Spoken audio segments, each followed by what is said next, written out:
चाय वाला पीएम बना, फिर दलित राष्ट्रपति, अब आदिवासी महिला होंगी राष्ट्रपति। दुनिया की बोलती बंद। भारत के लोकतंत्र पर सवाल उठाने वाले निकम्मों को पीएम मोदी ने दे दिया जिंदगी भर के लिए जवाब। मुस्लिम देश भारत के खिलाफ रचते रहे साजिश, मोदी ने निकाला ऐसा नाम, सबकी चाल उल्टी पड़ गई। द्रौपदी मुर्मू की जिंदगी में ऐसी कहानी कौन सी है जो सुनकर आप कहेंगे हिंदुस्तान में सबसे गरीब इंसान मेहनत करे तो वो सबसे ताकतवर कुर्सी पर बैठ सकता है। हम अक्सर आपको अलग कहानी सुनाते हैं, आज फिर कुछ ऐसा बताने जा रहे हैं जिसके बाद आप कहेंगे अमेरिका हो या जापान, भारत जैसा लोकतंत्र किसी के पास नहीं, मोदी जैसा हिम्मती नेता किसी के पास नहीं, जिनके एक फैसले से सियासत की कहानी बदल जाती है। एक ऐसी महिला जिसका कोई सम्मान नहीं था, सालों पहले भगवान ने पति को छीन लिया। दुख कम होता उसके पहले भगवान ने द्रौपदी के दोनों बेटों को एक साथ छीन लिया। एक बेटी जीने की आस बची, उसी बेटी का हाथ पकड़कर द्रौपदी मुर्मू यहाँ तक पहुँच गई। द्रौपदी मुर्मू की जिंदगी का एक ऐसा सच हम बताने जा रहे हैं जो सुनकर आप बार बार पीएम मोदी को थैंक यू कहेंगे। दिल्ली से 1549 किलोमीटर दूर ओडिशा का मयूरभंज जिला है।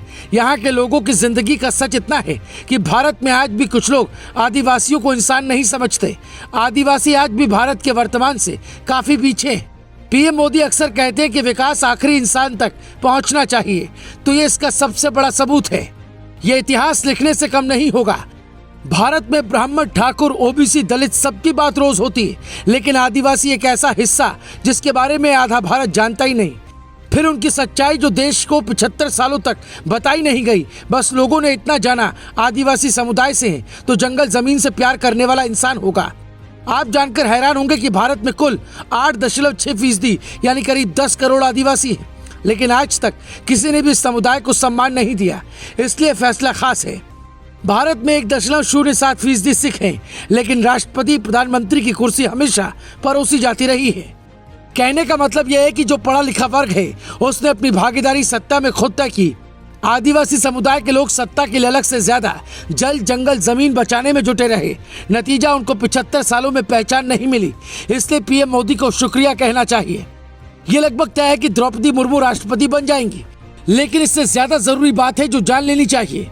पीएम मोदी अक्सर अपनी टीम पर भरोसा जताते हैं और द्रौपदी भी मोदी की टीम का एक नायाब हीरा है। झारखंड की सियासत में राज्यपाल की कुर्सी पर अक्सर तूफान आया करता है, लेकिन जब पीएम मोदी ने साल 2015 में द्रौपदी मुर्मू को राज्यपाल बनाया तो उन्होंने जो नतीजा दिया वो हैरान करने वाला था। पहली बार किसी राज्यपाल ने अपना 5 साल का कार्यकाल पूरा किया। मोदी को ये बात पसंद आई, इसलिए मोहम्मद आरिफ समेत 19 दिग्गजों का नाम काटकर मोदी ने द्रौपदी का नाम तय किया। मोदी ने कई नाम ऐसे काट दिए जिसकी कल्पना तक नहीं थी। इनकी कहानी का एक सच ऐसा है जो बताता है इन्हें भारत इसलिए प्यार देगा क्योंकि ये भारत को प्यार देती रही। उन दिनों की बात है जब पति और दोनों बेटों को खो दिया था। लोगों ने कहा द्रौपदी हार जाएगी, लेकिन हार के बजाय समाज की सेवा का रास्ता चुना। द्रौपदी मुफ्त में शिक्षा देने लगी। धीरे धीरे रास्ता मिला। फिर 1997 में राजनीति में आए और बीजेपी के साथ द्रौपदी भी आगे बढ़ने लगी। ओडिशा के रायरंगपुर के Shri Aurobindo integral education centre में बिना वेतन के अध्यापन कार्य किया। उन्होंने अपना राजनीतिक करियर रायरंगपुर एनएसी के वाइस चेयरमैन के तौर पर शुरू किया। ओडिशा विधानसभा ने साल 2007 में सर्वश्रेष्ठ विधायक के तौर पर नीलकंठ अवार्ड से सम्मानित किया गया था। ओडिशा सरकार में ट्रांसपोर्ट, वाणिज्य, मछली पालन, पशुपालन जैसे कई अहम विभाग भी संभाल चुकी है। अब भारत की वो कुर्सी मिली है जिसका हक और जिस पर बैठने का सपना हर 5 साल में किसी एक का पूरा होता है। मोदी का ये फैसला सराहनीय है और ग्लोबल भारत टीवी भारत के अंतिम व्यक्ति तक के पहुंचने के फैसले पर देश के साथ है। आप मोदी के इस फैसले पर क्या कहेंगे जरूर बताएं। Bureau report, global Bharat TV.